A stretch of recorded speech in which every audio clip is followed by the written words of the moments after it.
What you've had is you've had a kind of moral panic amongst the university leadership across the United Kingdom, and you saw this most notably with Universities UK did a report tackling racial injustice in higher education in 2020, Yeah. in November 2020.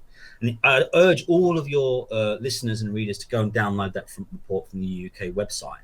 And in there, they essentially endorse critical race theory and decolonising the curriculum. This is at the very top of the VC system.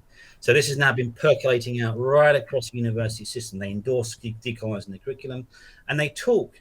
And so sticking to decolonising the curriculum. So basically, this is a very, very fringe theory, right? It's interesting. It's got some really interesting points, highly contestable, highly debatable, but it's just one of many, many flavors of social, scientific, or humanities theories.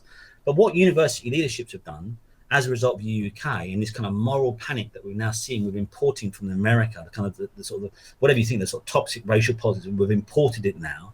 And these are supposed to be progressive leftists, and they're kind of championing American imperialism, cultural imperialism, importing from America the racial discourse of America into this country. Yeah.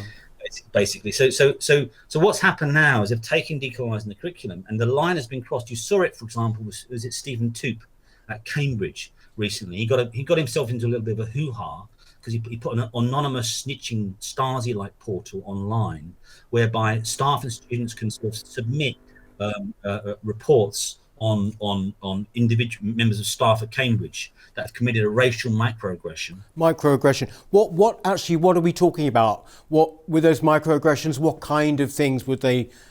Let me give you a very good example, Peter. Right, the EHRC produced some reports in 2019, right, and there was two sets of data reports. They were absolutely terribly done. But those data reports, I won't get too much in the rabbit hole here, but those two data reports form the empirical basis for the UK reports and the various reports now taken up by university leadership teams. Okay, the EHRC produced these reports. They're terrible. Now, in terms of like their, and I've written on this as well. If you're interested, you know, you can. I've done some great, well, not blowing my own trumpet, but with my great colleague Wanjiro Nyoja, who's a Rhodes Scholar here at Exeter, we did an interesting piece in Quillette. If you're interested in looking at that. But basically, these EHRC reports, in evidencing alleged racial injustice across the UK higher education system, the principal way that they do this, and it's very amorphous, very vague, is microaggressions. Let me give your listeners some examples of the microaggressions. These are direct quotes that EHRC reports say are evidence of racism in UK universities, right? And have been used to push through the critical race theory, decolonising the curriculum, microaggression agenda in UK universities. You ready? One of the examples of racial microaggressions: a black student or staff member was in a lift. A white staff member went to get in the lift, changed their mind and went down the stairs. That was the evidence of a racial microaggression in the EHRC reports. A lecturer's body language and demeanour. That's a direct quote, by the way.